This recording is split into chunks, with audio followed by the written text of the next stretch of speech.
Well, we're coming back with breaking news because the live stream has finally started. You can see that right there. About 28 or so minutes late, but nonetheless, it is underway. And we'll see exactly what's gonna happen there. Andrew Left's still standing by. We'll give you updates when they happen. You can judge for yourself what's going on your screen.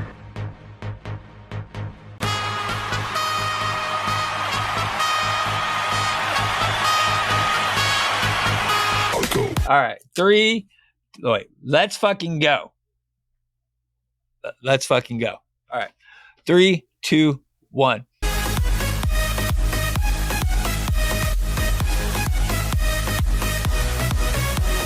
Thanks everyone for checking out the show. I'm Shaun Fitzy. I'm Paulie. I'm Swami. And this is the Echo Chamber. We're here tonight with an emergency podcast because Push Start Arcade launched its beta. How's it going, guys? Doing pretty good. How are you? Yeah, I'm doing good. It's been an awesome couple days. We got Swami C's out there, by the way. Hey, Swami, how are you?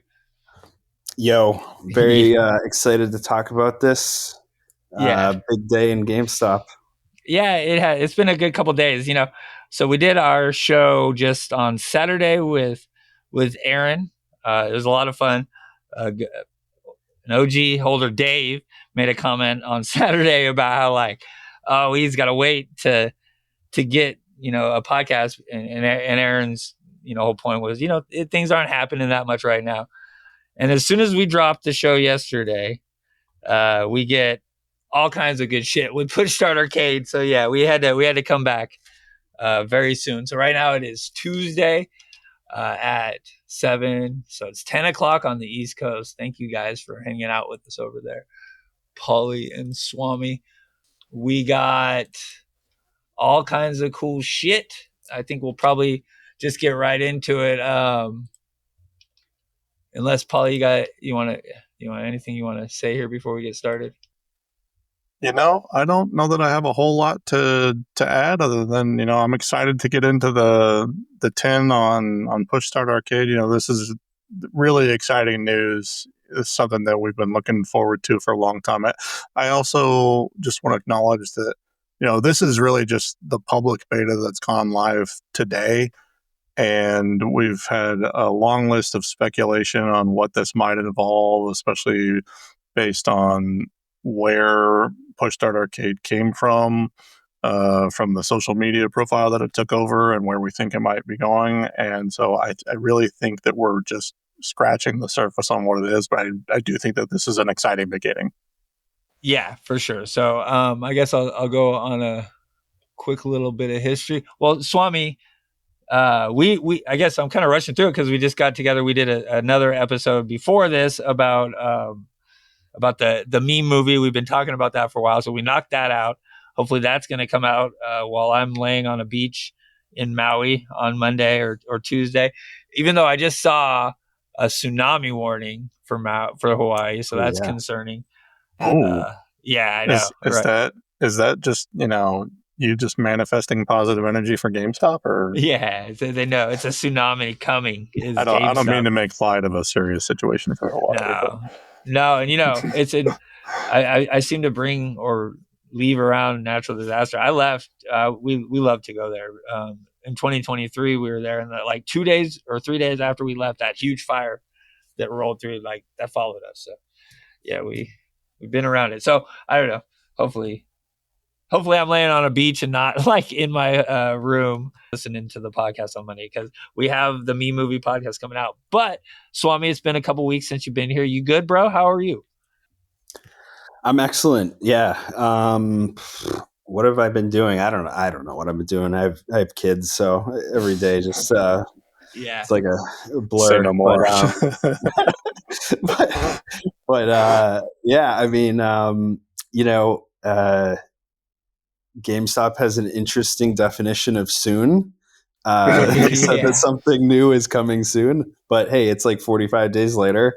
And, they dropped some videos I think we're going to go over today, and opened up the arcade to beta use today. I got to use it. I think Paulie did too. So excited to talk about everything power packs and push start arcade and what this means for GameStop.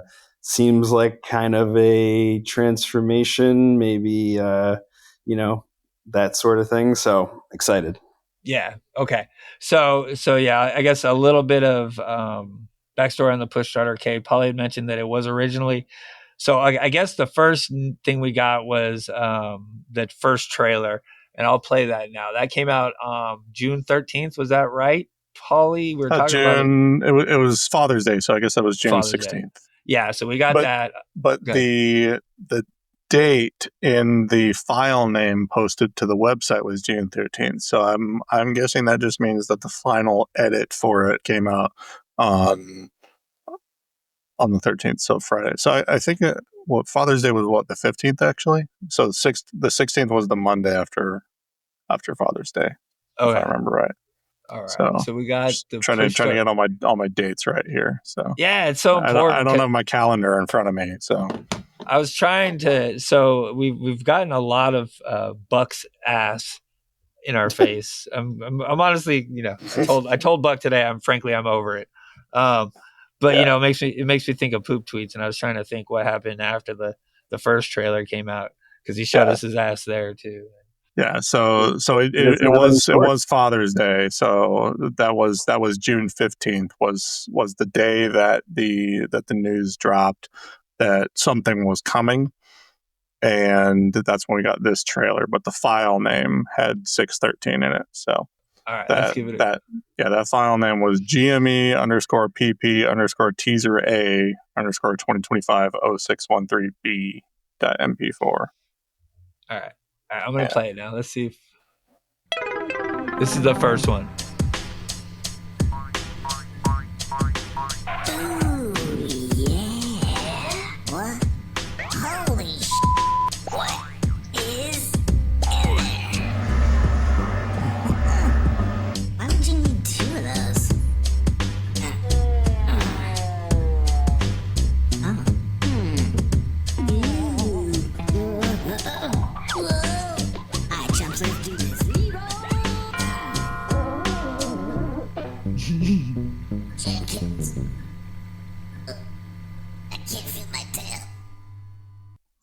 So good. Nice.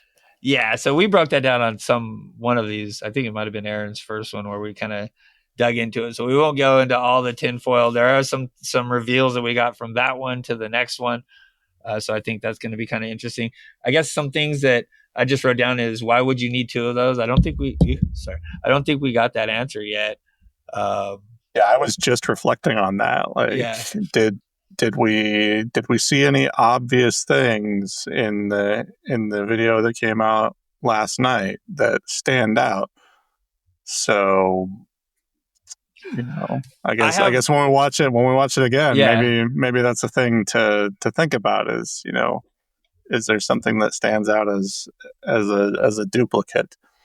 And then the other thing that just stood out to me as well is, we noted before the push to start, pull to enter, and we talked about a few different meanings for that.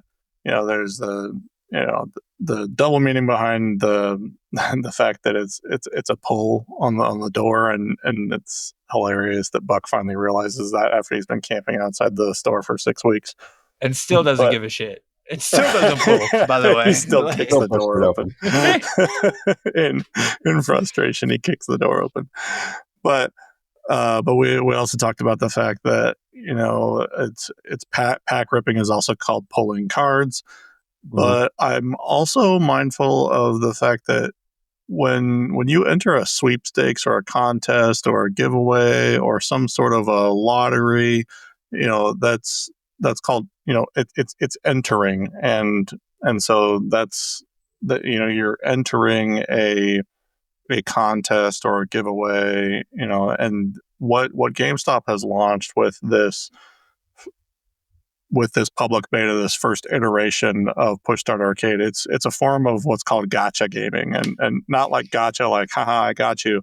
It's GACHA, gacha gaming, and it's like the loot box that people may be familiar with. And so, Gacha Life, is that similar? My kids play all these different gacha games. They Mhm. used to, at least. Yeah. Like, Yeah, and so this is a monumentally profitable business model that is predominantly driven by essentially whales. So like think of any like independently wealthy person you know who just would probably go on the App Store, download some free to play game that has in-app purchases where they can buy, you know, $100 at a time, just over and over and over again, these you know, packs to have a chance to get some in-game item, and they might spend thousands of dollars a month on those sorts of things.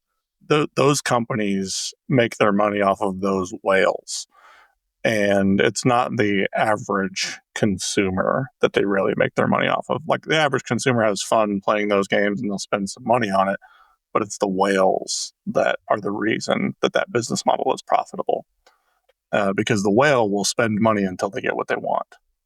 yeah, for sure. So okay, well, good, and so we'll watch the second trailer and then kind of say, because you're kind of already saying what it is, what the business Push Start Arcade is. I think we'd all guessed at this point that it was going to have to do with cards and PSA. Right before they released the trailer, PSA. No wait, they followed. So Push Start Arcade followed PSA. So that was the second account that Push Start Arcade followed. That happened. And then immediately after, we got the second trailer that we'll play right and a now. day or two before that, I think GameStop Help had followed Push Start Arcade. Yes, yeah. And we still we hadn't even gotten the Push Start Arcade's profile picture hadn't come in yet, or none of that. All that happened yesterday, right? Right after we dropped our show. So, anyways, Swami, before I go on to the new trailer, did you have anything before that? Just real quick. I think it's funny now in hindsight that Buck is trying to like raise himself up on boxes of power packs, which are what this was all about, and he doesn't even realize that because he just wants to see inside. So that was good, and then I don't have a good grasp on the why do you need two of those. The other things I can think of is the two bond offerings, because I was naively one of those people that was like, oh, they're not going to do another bond offering because they haven't even spent the money on the first one. The whole Discord was, bro. We were all in that voice chat. We were all in that voice chat like, oh, no, he's not going to do it. There's no way. Next day offering. But that, and then I guess the other thing I could see it being is that, like, you could say, like, why do I need two of the same card? And it might be because, hey, it doesn't matter because there's a bunch of liquidity in this marketplace and I can keep multiple of the same card as they appreciate and then sell them through this. Yep. There might be more too. I think, everyone thought the bond because there was two of them. I'll hit play on this. But my big unanswered question is what the hell is he doing with that controller? But here we go. Something burger. All right, we'll do this because this is we haven't broken this down at all. So the first one starts out, the car's sitting there. It's not his. Did we see what? Let's see if it works. Sorry, I want to see the.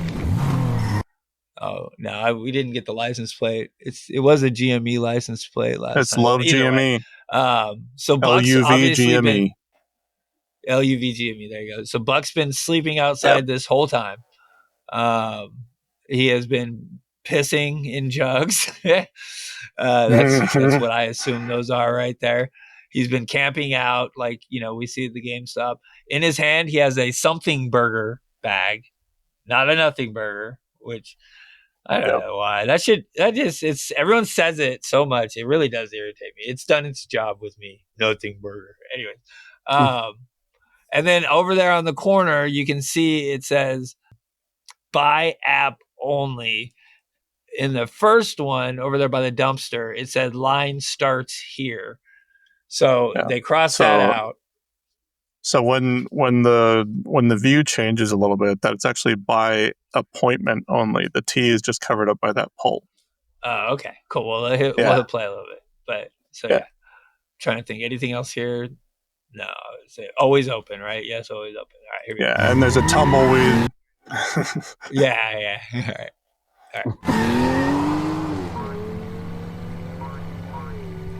We scan that. All right, maybe I should let it play. I'm gonna let it play, guys. All right. Yeah, that's fine. We'll come back.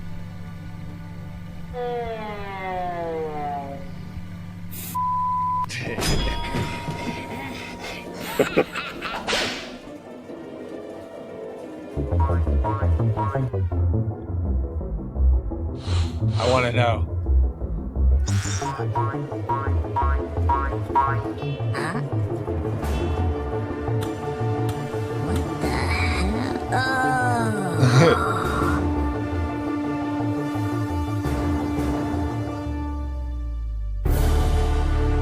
It's so beautiful.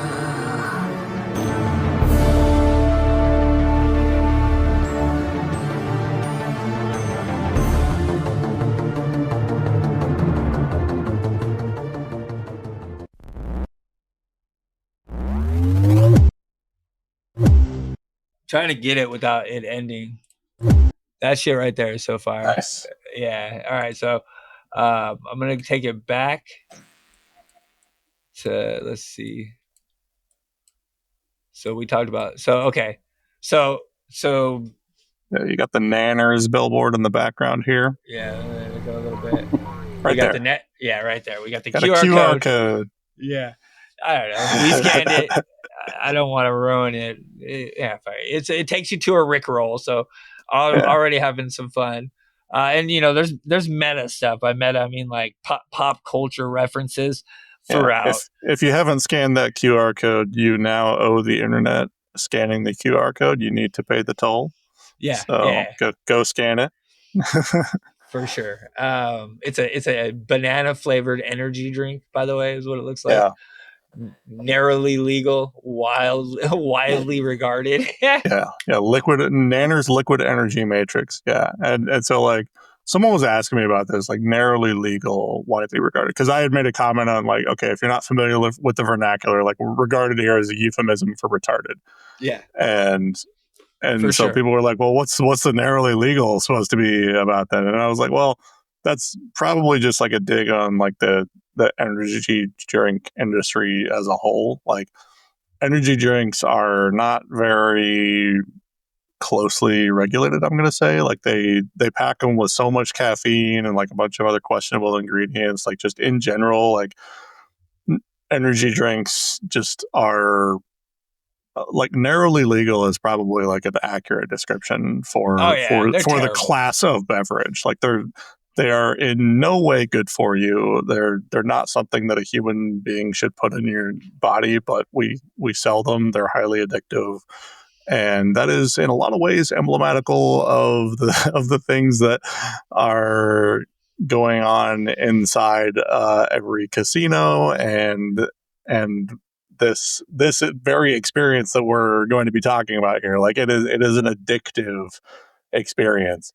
The entire gacha gaming experience. Like it is a literal casino.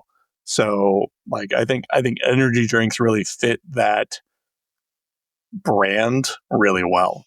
Yeah. Okay. I'm gonna hit play. He's drinking bladder busters, and you can see the jugs. Yeah. I just like they're not. They do and stuff. It was Leroy's Chicken Shack, right? And he said Leroy Jenkins when he ran at the doors in the first video. Nice. Yeah. All right. Here we go. So Swami, you had a. Yeah. Well, I'll stop in a second here. Yeah. Andy had raided all the power boxes, like you mentioned. Oh yeah, he did. Yeah. Hold on. There's the moon. Yeah. And here's Swami's favorite part. Let me let it advance. I didn't make this connection at first. I love that Swami figured this out. Yeah, go ahead, Swami. Yeah. Well, first off, I gotta say, Buck, kind of a creep. You know, a little bit. He's.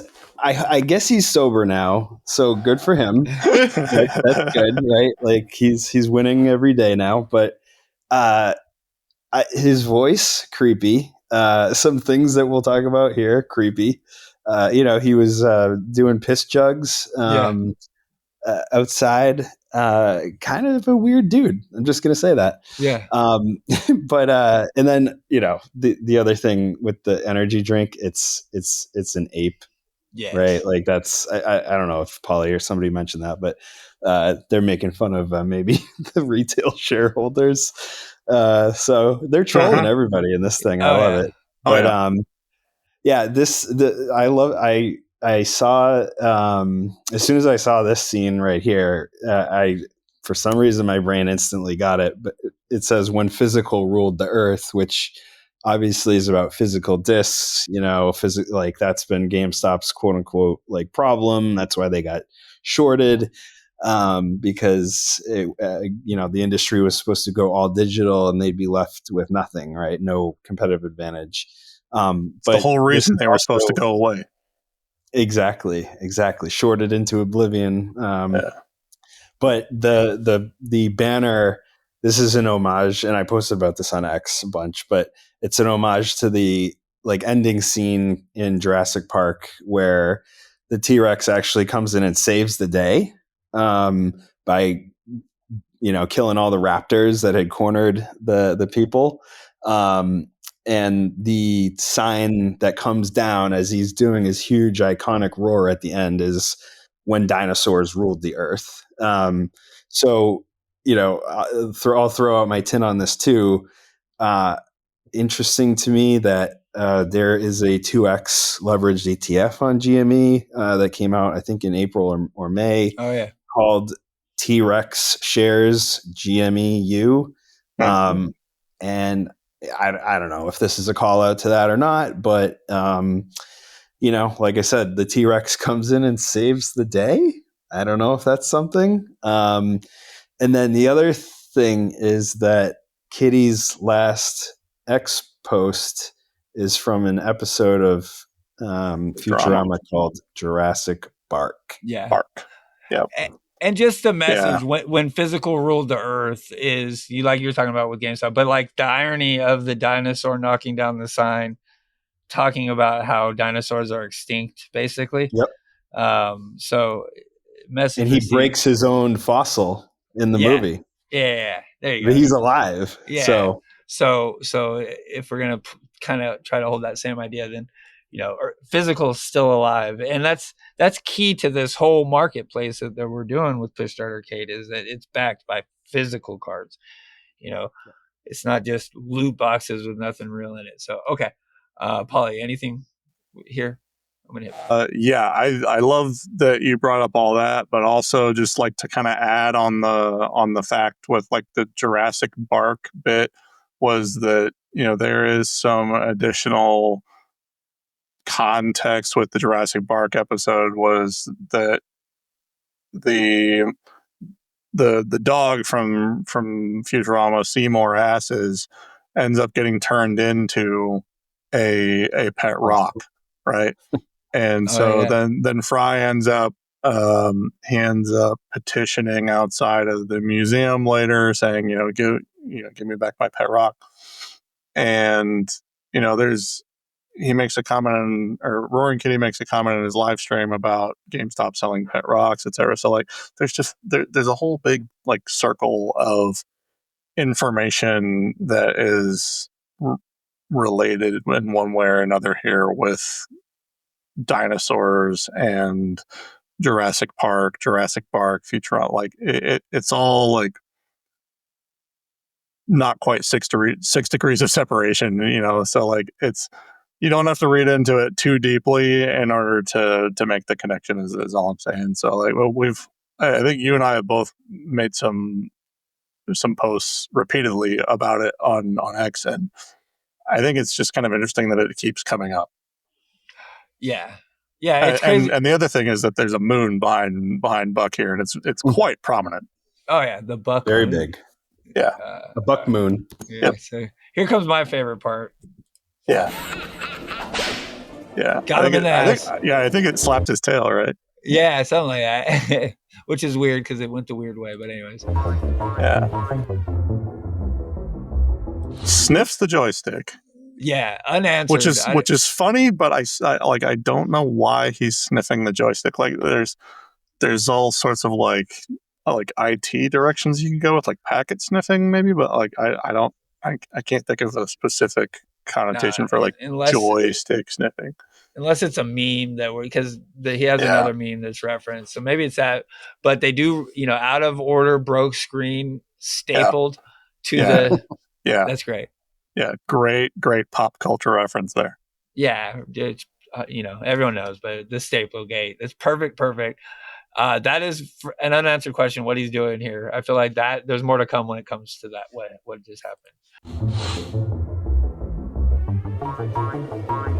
Check this out. If you rewind it a little bit, someone pointed this out to me on X. Like if you watch, when you play that back through, watch the screens. It looks almost like explosions start appearing on all of the screens. Oh yeah, like nukes. Yeah, and almost like a rocket starts to appear on some of them as well, and almost like a chain reaction. Right. Yeah, and it's just for like one after another. Yeah, it's almost just like a split second, and it's hard to make out because these aren't really high resolution screens. Obviously, this is meant to look retro, but this does look like a chain reaction of explosions. Sure does. And it almost looks like a rocket launch on a couple of the screens as well. And that's a mushroom cloud, and there is a mushroom emoji in Roaring Kitty's emoji timeline. Yes. Yeah, and we've seen emails. We've seen a lot of emojis today, by the way. A lot of emojis. So, all right. Boom, right there. There's a lot to unpack here, right? So you've got, Good. Yeah, you got the red hair coming out, which like the very first thing I thought was, oh, he's got a red bandana, right? Like there's a first place my head goes because like I'm just so deep in the tinfoil. But he's also clapping his hands together, and so like I eventually put it together that he's and it finally clicked for me when his mouth got super wide, and I watched this for like the 15th time. But he's doing the red-headed guy with the wavy hair clapping his hands effeminately, yeah. And so that he's doing that meme, but then also behind him here, we got a crane game, and also I will say a crane game appearing here in the cutscene is meaningful, not just because it's something that you should see in an arcade, but also because if a crane game is something that ends up being part of the arcade in a digital sense, that's a highly profitable thing for GameStop. So I do hope that's something that we end up seeing. Maybe we can load it with lots of bananas, right? Bananas. So we got a banana grabber. Yeah, and down at the prize return there, it says grab your nana. Which is kind of funny. And then off to the left of that, we've got a graded pair of undies. Yep. These are white undies, so they're not Ryan Cohen's. So that begs the question: whose are they? And why were they important enough to get graded? But there is a stapler under that. So oh shit, I didn't see that. Oh yeah. Wow. Yeah, there's a stapler underneath those. So maybe it's not anyone in particular. Maybe it's just meant to be an homage to that. But these are not made to look exactly like the ones that Ryan Cohen had put up for auction. Don't really know what's supposed to be in the gumball machines, but then we also have the skeet balls. Goo Gone. The Goo Zone. The Goo Zone. Okay. Yeah. And at first I thought it was the God Zone, and then I was like, oh, maybe it's the 600 Zone, and then people were like, no, dude, that's the Goo Zone. I was like, oh, that makes a lot more sense. But then it also says on the bottom, I think it's the world's only wet skee ball. I'm scrolling down on my own thread right now to look and see. You did all the pictures. So much. Yeah, it says the world's only wet skee ball is what it appears to say on the bottom. So I wonder that's unanswered to me then too, because I don't know. I don't get that reference. I mean, that has to do with the word skeet. Oh, well, yeah. And you know what that that acronym could be is WSB, Wall Street Bets. Oh, huh. Oh, Maybe. what skee ball? Maybe. Yeah. I don't know. It's slang for a chaotic situation, a wet skee ball. I didn't know that. That's kind of funny. I didn't know that was an existing like term. This is what people would Chat get. GPT. A failed attempt at precision. Example: the plan went like wet skee ball all over the place. So I don't know. It could be just fucking Chat GPT saying it. All right. Could be, but I mean that's an apt metaphor for a lot of things. Yeah. So there he's clapping his hands and his mouth gets huge. So there's the meme.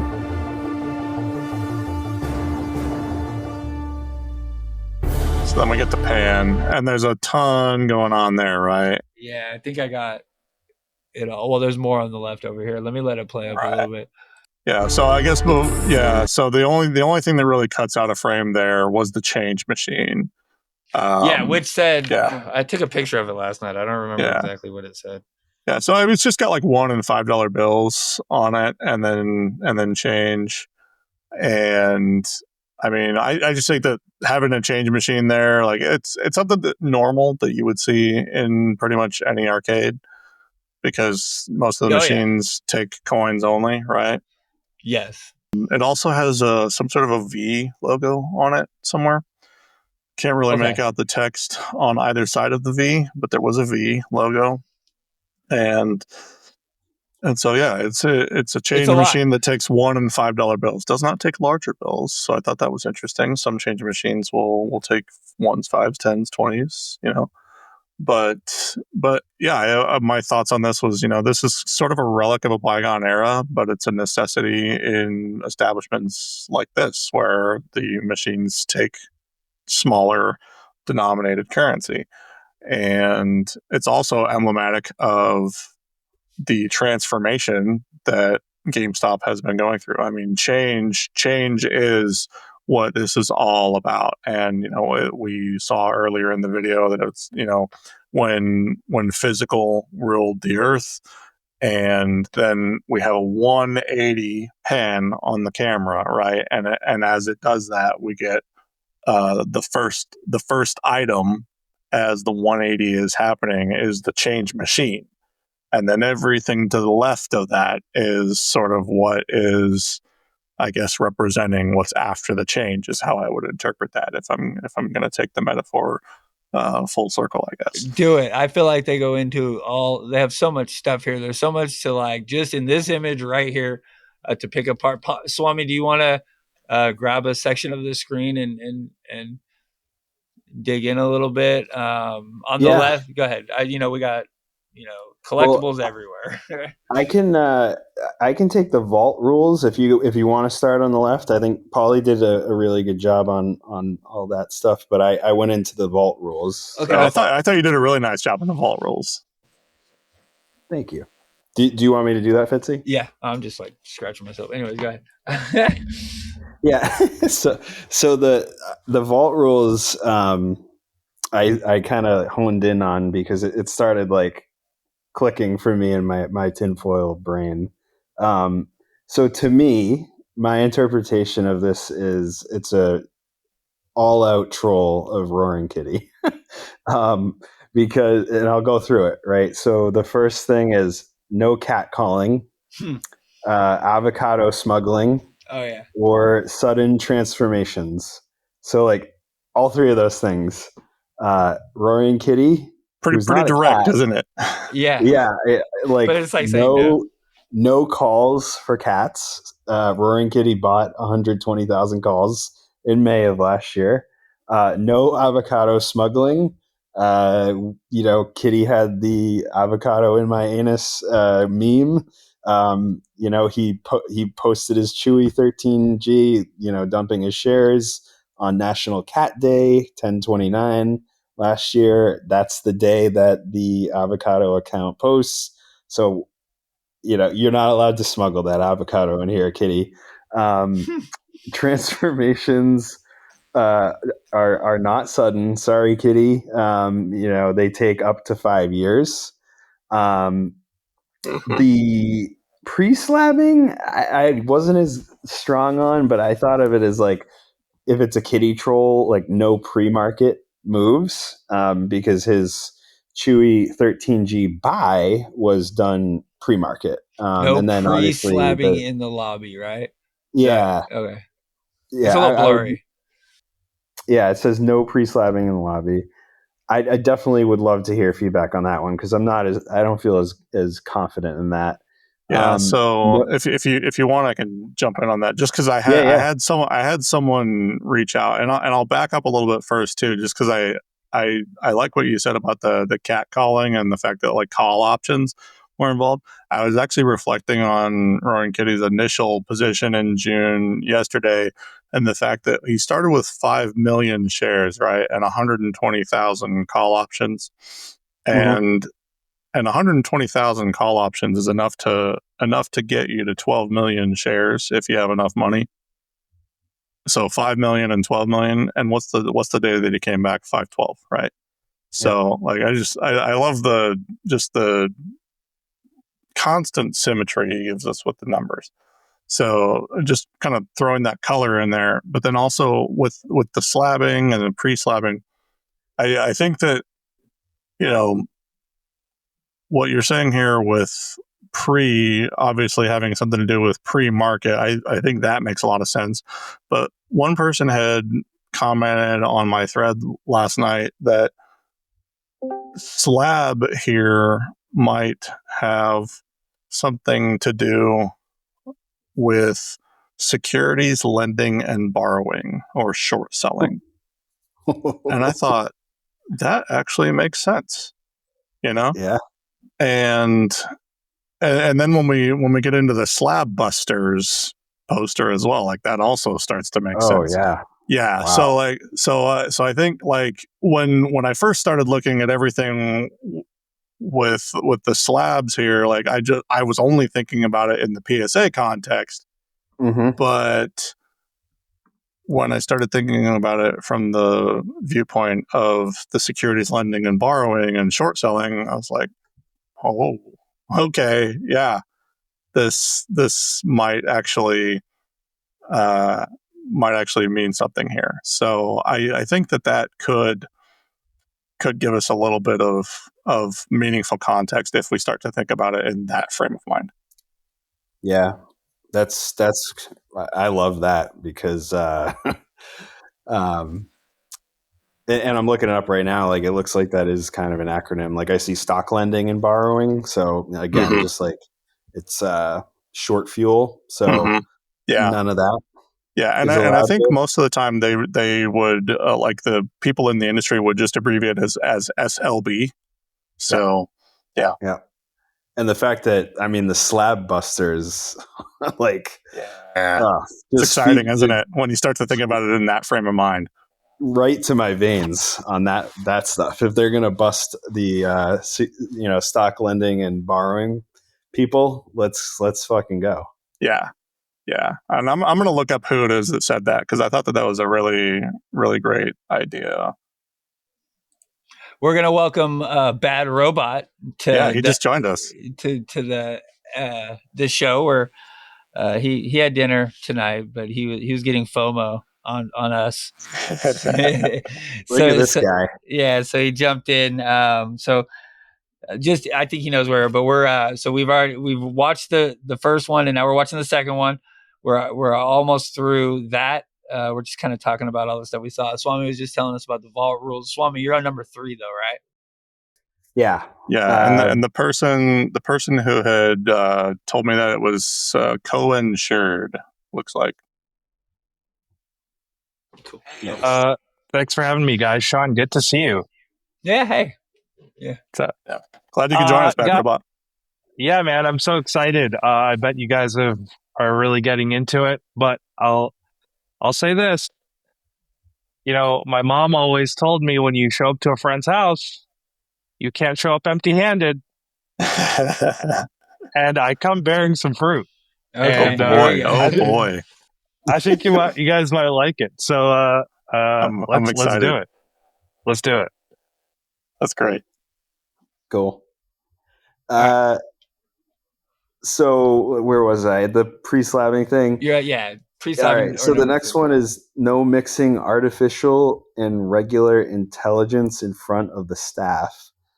Again, I'm not as like passionate about this one, but I just think of on Kitty's stream again. If this is like a Kitty troll, the vault rules on Kitty's stream, like he was like, "Am I AI? Am I AI? Yeah. Ooh, Yeah, Mr. Robot Hacker guy. Mr. Robot Hacker." So I, no AI, no mixing it with regular intelligence. And number 4 I is also go ahead, Paulie. I also noticed that when we logged into the arcade website today, it does have a check before you are allowed to log in to make sure that you're not a robot.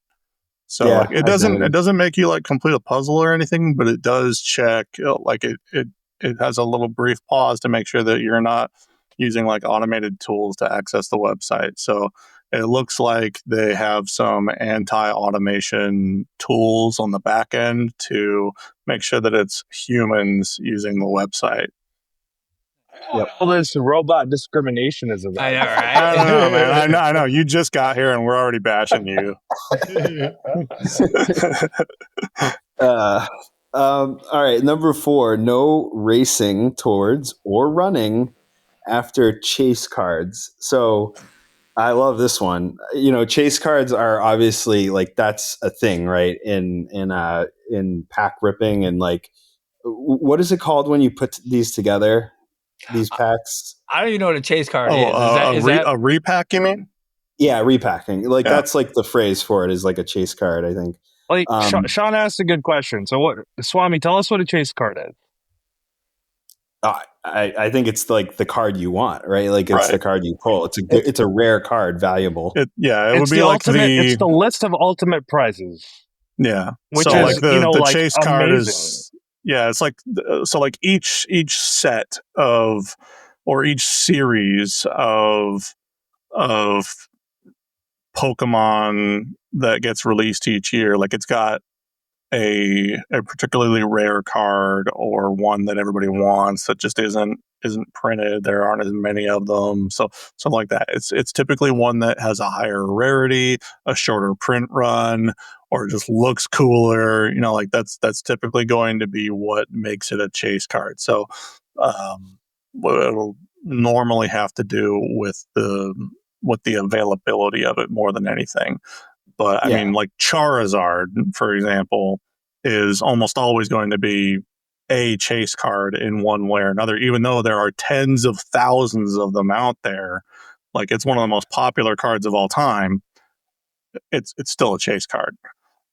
So one thing I loved about our presentation on powerpacks.gamestop.com of the chase cards is, when I was looking at Courtyard.io, their interface is really cool, but I felt like they missed an opportunity on each of the on the pack levels to kind of entice people. Like, hey, this is the list of like the chase cards, and so I love that. I love that feature. Yeah, like they show you the monetary value of what you might get. Like they show you that possibility, but what GameStop has really done nicely here is for both the Pokemon and the football options, they're showing you possible chase cards. Is Courtyard integrated like this with PSA Vault? No, they have their own vault. Yeah, that's why. Yeah. It's because PSA has the largest vault out there, so that's a ton of data that allows GameStop to present this stuff. Yeah, and I think that can't be understated.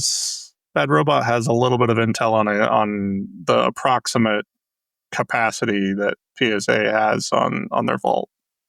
Right? I've heard it's many millions. Yeah, crazy. Yeah.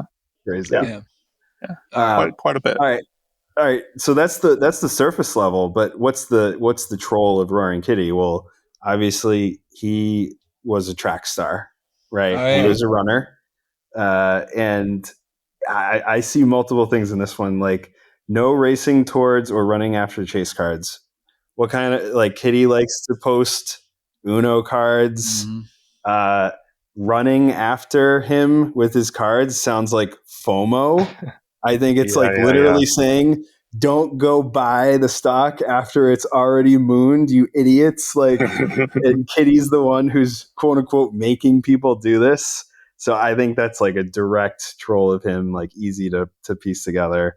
Great Number marketing. 5, do not try to shuffle the slabs. I just think Kansas City shuffle right away. Dang, Like, dang. Mm-hmm. so no KC shuffles. Although if slabs is stock lending and borrowing, it's saying, hey, stop fucking around with the shares. Don't shuffle them around. Don't use XRT. No ETFs. None of that bullshit. So maybe this is a little bit of a troll to shorts too. Possible. Yeah. Maybe they're trapped. And then finally, number 6, no shirt, no shoes, no service. It doesn't say anything about shorts. Right. Yeah. Unless you're a GameStop Pro member. If this, again, I think it can have multiple meanings, but if this is a kitty troll, I think this is saying you're not a board member yet. So He's just talking shit. Yeah. Yep. Yeah. Vault hours, No. 6 a.m. or 6 to 9. Is that right? Of course, the 69 at the end. There you go. The cherry on top. Yeah. Yeah, but I would also note that if we're talking about trading periods, the only trading period where 6 and 9 happen in the same trading period is pre-market. So, yeah. All right. Yeah. So, a couple things. The hanging in there kitty that I was absolutely confident about turned into an awesome troll on us. I think it's a baseball card. I don't know the exact name of the guy right now. What's it say? It says something about the wall. It says balls to the wall, but it has Balls. 3 L's in it. 3 L's, and then the eye emojis that they changed the eyes on that guy. So that's cool. I love that shit. They tricked us with that, and they did throw an emoji in there too, though. Yeah, they put the googly eyes on it, on that, and also like I will say that the shadow that we saw through the window on the first video does not match this. It matches the hang in there kitty. I agree. So, and it's even got that weird shape, little picture. Yeah, the shape very clearly had like the cat ear coming off of it. So, like it's close enough that like the grass and the big green monster here, because this is at Fenway Park, it looks like, would be my guess. So this is most likely, that's not the green monster. It's not. No, the green monster is 37 feet high. Yeah, he'd be having to climb that sucker. But I mean, it could have been on the other side, is what I was thinking. But. Yeah, he's like, woo. Yeah, but no, your point is well taken. But yeah, so the shape is just not the same. But then the googly eyes are a reference to the Ryan Cohen tweet from would be 4 years ago today, actually. Really? Today? Yeah. So that was incognito or whatever it was. In disguise. Yeah. So that was the one where he put the disguise emoji and the picture of him with the eyes on his face. So interesting. And then Magnificent posted, I think it was him, had the other one too of the walrus. God, I forget what the connection was. He connected all those. The chopsticks. Yeah, as like a war. Anyways, whatever. We'll move on. We'll get bogged down. So, slab busters, that's in there. Somebody broke down, I think that was Magnificent also, what was said there under slab busters. I had a couple of things in my thread on that. All right. Well, I'll just, there's a Kobe jersey, maybe a Luka Doncic jersey. No, it's not Kobe. Yeah, it's Luka. All right. Yeah, he's not 7. And then he's 77 is Luka, and the reason that's there is because it's Monkey D. Luffy's hat right next to it. And, and One Piece had done a big collaboration with the Lakers earlier this year, right after they had picked up Luka in a huge like blockbuster trade. And I know Swami loves his Brian Windhorst tin on Blockbuster trades. Yeah. And so shortly after they had done that trade earlier this year, they did this big Lakers and One Piece night. So that included exclusive merchandise, posters of the Straw Hat Pirates, which is what Monkey D. Luffy is the leader of. So we have a Pirates reference. So they got posters of them in Lakers uniforms and an animated short of Luffy playing basketball in a Lakers jersey. So you got the Monkey D. Luffy hat and the Luka jersey next to each other. And then right next to that, you have Ash Ketchum's hat and backpack hanging next to that. And it's a 7 also, by the way. It's just a 7 somewhere. I wonder if we can find a 4 and a 1. Go ahead, though. Well, yeah, and I was looking for that as well, right? As soon as I saw the 7, I was like, where's the 4 and the 1? But I mean, technically there's a 4 and a 1 on the vault rules, but I think that's a little bit too low of a hanging fruit. I see 5 cans. I see 3 pizza boxes. Yeah. All right. Yeah. So yeah, I thought that the Straw Hat Pirates was interesting. Yeah. So quickly, the other things up there, and you guys might know the specifics. There's the jar up there. There is the towel covering what we thought was a crystal ball, which turns out, and I have one more cut of that, to be a Pokeball with 4 stars. Not Pokeball, Dragon Ball. Dragon Ball. With 4 stars. Which is a crystal ball, I want to add. Yeah. Oh, yeah. Ryan Cohn kept saying he doesn't have a crystal ball. He's been lying to us this whole time. That's wild. Yeah. There's a Black Lotus down there. Right there. Yeah, you're right. There's a Black Lotus with a 20-sided. Is that a 20-sided dice for magic? I would assume. Yeah, that's a D20. Yeah. What's inside that lotus? Is that pizza? What the fuck is that? No, that's just the center of a Black Lotus. Yeah. All right. What's the smoke detector, by the way? No batteries. Yeah, 9-volt battery's been removed, so there's no warning. No warnings if it does catch on fire, like we saw with all that other shit. So I don't know. What's the jar is something too that is the Pot of Greed from Yu-Gi-Oh. Yeah. Okay. So just another collector's thing. So I want to also note that the Pot of Greed and the Black Lotus are both banned items from competition in their respective games. So the Black Lotus was a card deemed too powerful in Magic the Gathering, and the Pot of Greed was a card deemed too powerful in Yu-Gi-Oh. Nice. And the Black Lotus has sold for I think $3 million if I remember right. Like a graded PSA 10 Black Lotus has sold for over $3 million. That's like a 1993 printing of it, I think. And the Yu-Gi-Oh Pot of Greed, that's a card that allows you to draw 2 cards at the same time without any drawbacks. And so, but Yu-Gi-Oh is a game made by Konami. And so just if you can imagine this, that's a jug, a pot that represents a banned cheat code in a card game made by a company that made the most famous cheat code of all time. Yeah, and that was on GameStop's thing. Profile. It was on the profile for a while. Economic card. Okay, cool. Well, I'm gonna hit play through here. Just go ahead. Real quick.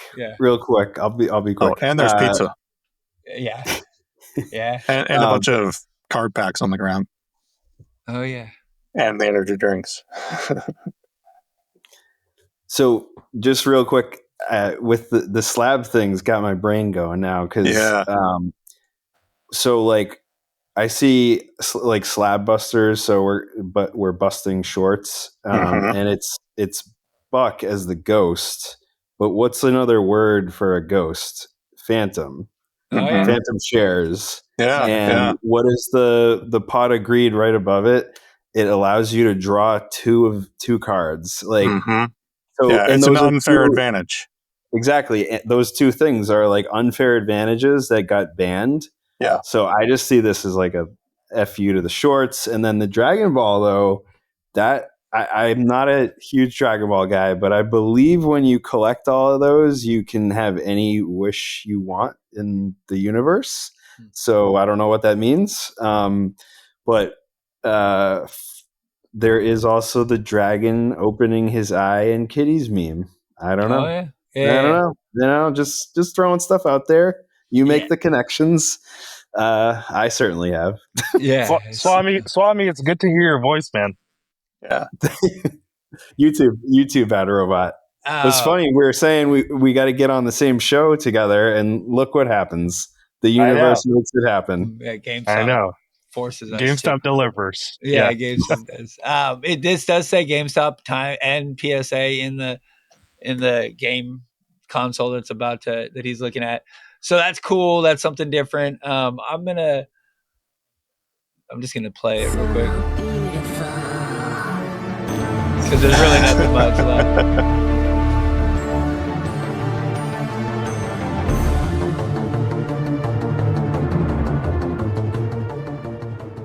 Love it. So good. That shit right there is fire. All right. So that's cool. I want to show that the login. Yeah. And then also just one other thing, like the video very clearly began zooming out of Buck's mouth and zooming, and it ended zooming into his butthole. Nice. So we got just lots of butts. They do not leave any stone unturned. Yeah, they did. Is that like a human centipede reference? I've seen some memes. There's so some of you guys have had some good experiences with this already. I know Bad Robot, you got some good stuff with numbers and possibilities on how this could impact us. Is that right? Like you've done some numbers, right? Yeah. I have some numbers. We'll do that in just a second. I'm just going to play this last part on how we get in, and then we can talk about how it's been and what this could mean for us a little bit here. So. Let's see the intro.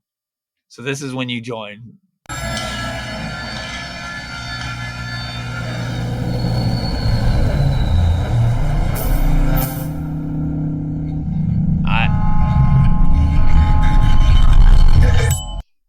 Yeah, and another fucking shot of Buck's ass. I'm gonna hit it one more time. That's so cool. Yeah, I just wanted to. Sorry. Did anything change here to clear a picture? Oh yeah, this is where the Dragon Ball comes out. Yeah, the cover comes off of Dragon Ball number 4. Yeah, so I guess that was it. So all right. What is? Okay, yeah. Okay, let me see. Anything in there? Because I didn't really. No. I get Millennium Falcon hyperspace vibes here. Oh yeah. And the Matrix. And then I should have loaded. I saw GME but Stallion do. He did one, and we saw the whole animations and everything. It's a pretty cool little animation, but it looks like you get your cards from like around this area. That's it, Buck's butt. All right. So I still can't get in. I don't know why. I think I figured out. My pro membership lapsed. I didn't realize that. So I think I might need. Dude. Yeah, I know, bro. I feel dirty admitting it right here on air forever. So I'm not a pro member right now. And then I tried to do it. You might as well have just told us that you just sold some. Bloody wanker! Right? Seriously, dude. He's gonna get beeped. Cardinal sin. Bloody wanker! I'll put that one in. That's my sounder. Anyways, yeah, I know. And then I tried to do it again today, but it did not. Yeah. They seemed overwhelmed. But go ahead, Paulie. What you got? I was just going to say that the Dragon Ball there, since we didn't have that tin yesterday and it just came out today, the 4-star dragon was Nuova Shenron, and it was Nuova was the dragon of the 4-star Dragon Ball and represents the element of fire. So, fire is another one of our emojis, and bears some significant meaning. Fiscal quarters for GameStop earnings. Yes. Yeah. So you can the number 4 is you were looking for a number 4 after we got the 7. Oh, yeah. So Yeah. there it is. So Yeah. So these power packs, I don't know the full on experience, but there's levels 25, 50, up to $1,000 per power pack. Yeah. Would then you like me to share my screen? Because I've got some. go for it. Yeah, Yeah. I've got some photos. And then let's try to. So we're at an hour right now. So let's try to Yeah. get through this pretty in like the next 15 minutes. Maybe we can wrap it up so I can try to Sure. get the show out tonight. Listen, guys, I come bearing a gift. All right, do it. Let's do it. Yeah, show us. But before I give you the gift, just a quick like overview of what the U.S. market for collectibles is, which is really relevant to the gift. So the U.S. collectibles market is $60 to $65 billion a year, and that includes like cards, coins, stamps, toys, other collectibles too, right? So, but the card specific portion of it is $13 to $15 billion. And I found, a few different reports corroborating that almost 25 to 30% of that is Pokemon, TCG. About 60% of that is sports cards. And the rest is like the rest, right? Wow. So that's the market. So, and that's just the US market. The global market is much larger. All right. So now to get to the gift, I saw a tweet earlier today from Josh Pixel, who I have blocked, but somebody posted one of his tweets. He was saying, "Oh, this is only going to bring in like $30 to $40 million a year," and I was like, "I don't know about that. Let me take a look into this." So I started looking, and I found something awesome. All right, I'm going to share my screen. Go for it. Yes, just share my screen. All right. So this is Dune, which is like a data tracking hub for crypto projects. And I found Courtyard's Dune. This is Courtyard's data. Paulie, you're welcome for later so you can dig into this. But look, they've minted. So when you open a pack on their website, you're minting an NFT. They've minted 2.6 million packs since they started, looks like in July 2023. Nice. And so I don't know, like if we can, I'm going to now take some liberties. This is where I leave the data behind and move into projections. If we assume like from the average from all the different pack tiers, like $75 a pack. Okay. And we're not right now. We're not even going to insert the fact into this hypothesis that GameStop is an infinitely larger company than Courtyard.io. Right? Courtyard is like a really small startup. GameStop is a multi-billion-dollar like American giant. Right? So Courtyard, they've minted 2.6 million or whatever. If we assume just a $75 average pack, that's like 230 million or something, $220 million, right? And if we just assume GameStop's regular margins with their current product and revenue blends, which is like brick and mortar and e-commerce, that's current gross profit margins around 30%. Okay. So, just at Courtyard size, from July 2023 or whenever they started till now, they've minted 2.6 million packs, right? Like, if we even assume that GameStop will do 5 million packs in the next 12 months, that's not $30 to $40 million in revenue. That's a lot more revenue, right? So, I don't want to cap it. I don't even know what happens when you insert the fact that this is a national giant, right? A global giant, gaming giant. Their footprint is much larger. The community is huge, right? I don't even know how many people minted packs today, right? Or opened packs, because we're not minting NFTs right now with powerpacks.gamestop.com. But my point is, I was already saying a month ago that I thought this year, collectibles revenue last year, we did 718 million, that this year we could do around $1 billion, just because we're like, we've introduced new products and services, and there's some like explosion of revenue capture from us entering this subsector properly, and then we'll calm down to and match the regular compounded annual growth rate of the sector, which is like 9%, right? But initially, we're explosively capturing some revenue. And I thought we were going to do $1 billion this year, and I think we're definitely going to do $1 billion in collectibles, up from 718 last year. But I think next year, guys, I don't think this is even like we're adding 200 million in fiscal year 2026. I think we can add 500 million to $1 billion in additional collectibles revenue next year. So next year, we might 100% year over year from this year. If we do $1 billion this year, next year we might do 2 to 2.5 billion just in collectibles revenue.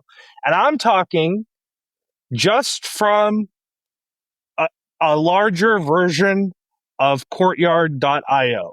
And we have the data from Dune to show us, that's not make believe how many packs they've minted, right? So anyway, so that's the gift I wanted to give to you guys. And it's nice to kind of, there's going to be a lot of shills and just a lot of people, normal people, not shills, just like underestimating this. They're going to try to write this off. They're going to say, oh, this is a 30 to 40 million. This is a nothing burger, right? No, it is a something burger, as we saw in the bag outside, right?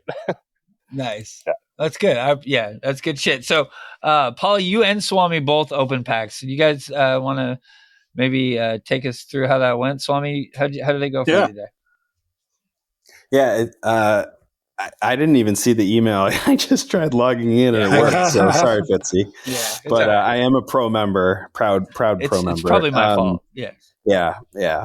You're definitely not going to get a Merry Christmas back from Larry at this point. But anyway, I was until last month. But anyways, but no, I like the website. It's super simple, right? Like it is 2 open packs. Like they didn't make it complicated.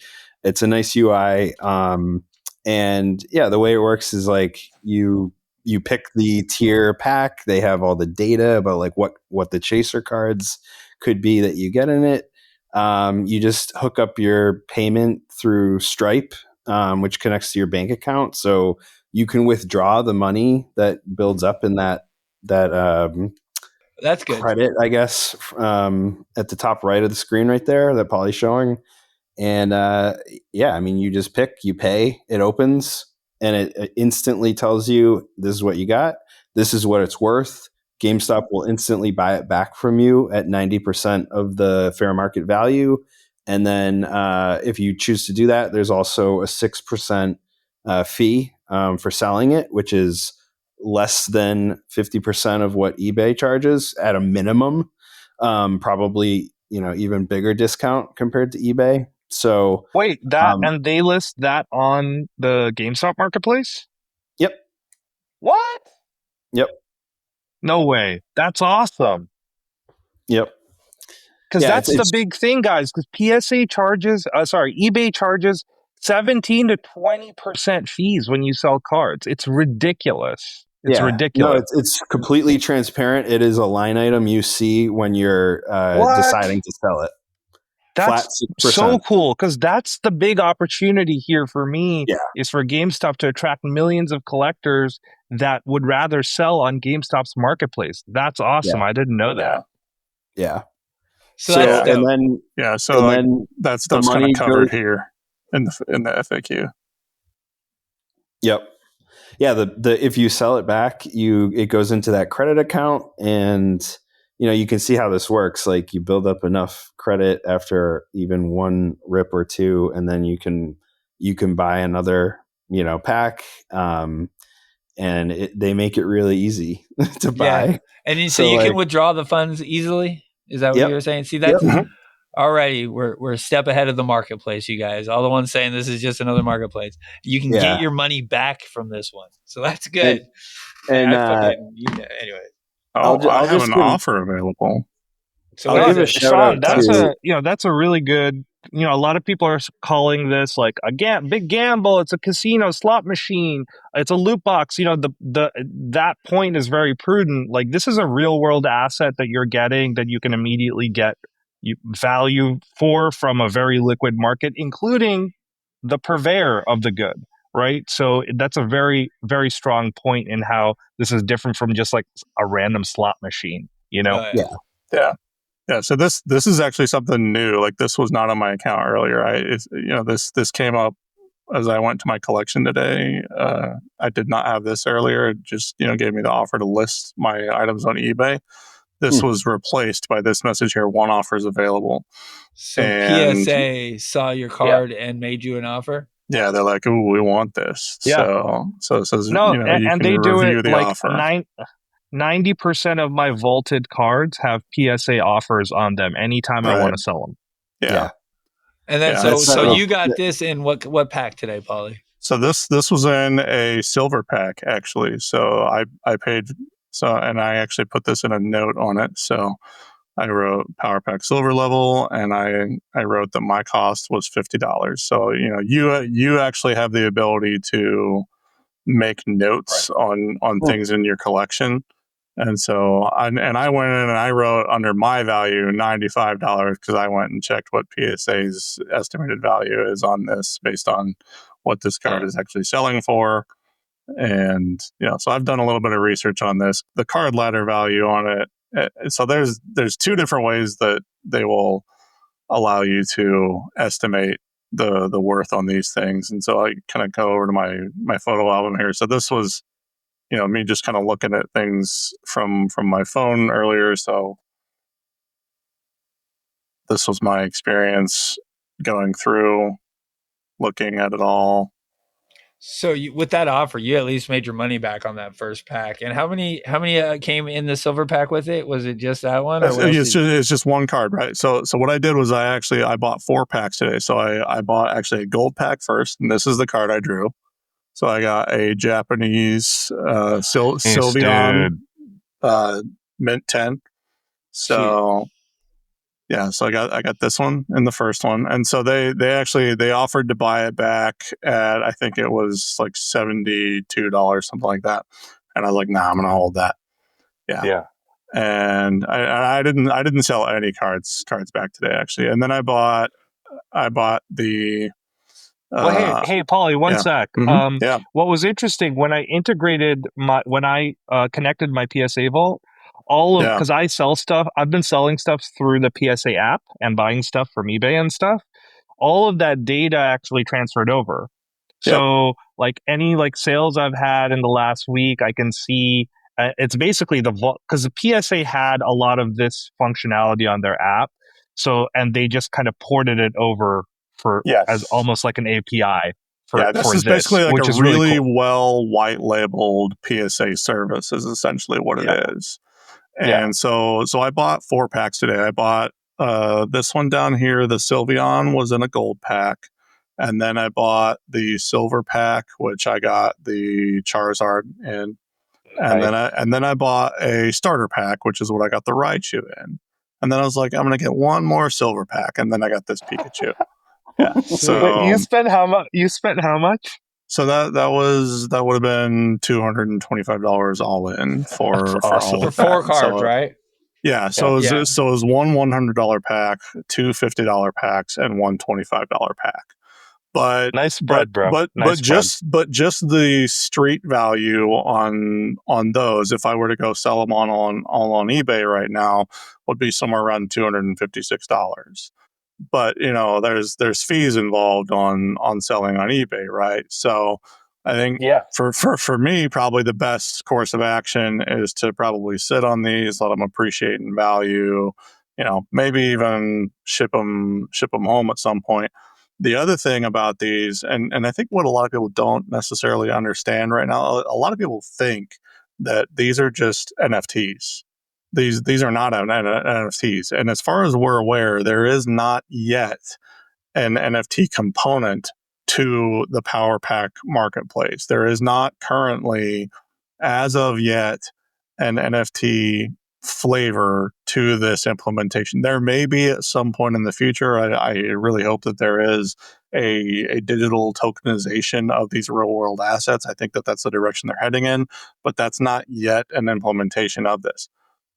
What this is PSA physically owns these cards in their vault in Delaware.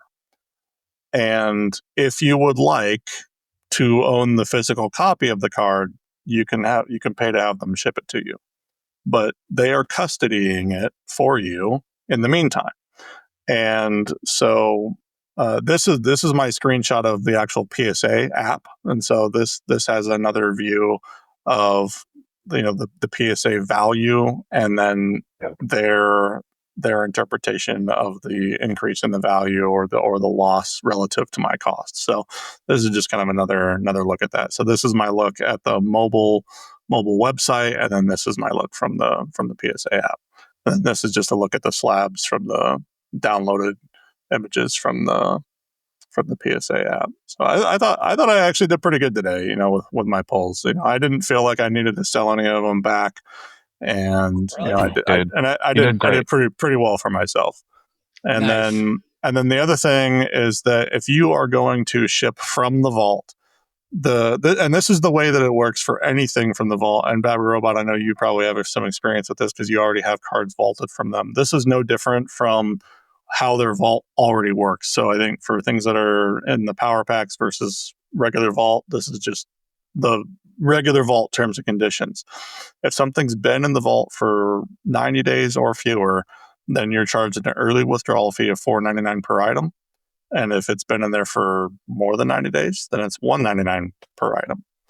But if it's been in there for less than that, it's the $4.99 plus $1.99. So basically, you're paying $6 per item to get it out if you want it now. Or if you're willing to wait 3 months and get it later, then you only pay $2 per item to get it, plus whatever the shipping and handling fee is for where you live. And if you live in the United States, it's $5.99. If you live in Canada, it's $24.99, and then it's $31.99 for international shipping beyond that. And so that's, I think, per order is the shipping cost, and then it's per item on the withdrawal fees. So that's what it costs to get your physical items out of the vault. Nice. That's interesting. I like the tiered shipping. It's like they're herding collectors, Yeah. And then the other thing, it came out while we were recording the episode that's going to drop while Fitzy's in Hawaii, but GameStop has changed the name on the Push Start Arcade account to Power Packs. But if you notice on the bottom of the Power Packs subdomain on the GameStop website, it actually says copyright Power Packs LLC. And if you buy a Power Pack from the website, it actually says receipt from Power Packs LLC. So the entity that is registered with Stripe and that is processing your payments is Power Packs LLC. So that is the corporation that is likely registered in Delaware, because that's where the vault is, and that's where so many corporations are registered. That's probably where I think this is probably one of a few things that is Push Start Arcade. I know they changed the X handle to Power Packs. That might, to me, that might be temporary just to promote this. Yeah, I think and it was Push just Start Arcade, the display name. Exactly, not the handle. They changed the display name because I think obviously everybody's thinking this. Push Start Arcade probably has a Web3 gaming component and some other things that could be so interesting if they interplay it with Power Packs. For example, if they have leaderboards for games and challenges, like incentivizing people with awards that, post Clarity Act, GameStop could have like their own in-house currency for rewards that you can redeem for Power Packs. So I think there's this is just one of a rollout for what Push Start Arcade is. Yeah. Nice. Yeah, absolutely. Right. Yeah. All right. We're gonna have to wrap this here. It's got 2 shows that got to get through. I know, Swami, did you have anything else before we got out of here though, bro? Yeah, just real quick. I think this is just the beginning of this, as the other guys have alluded to. But let me just grab something that I wrote, because You're good. That'll be better than me trying to come up with it off the cuff. But I don't know. I just think that this is super bullish for GameStop, because it shows me that they're ready to start changing the business.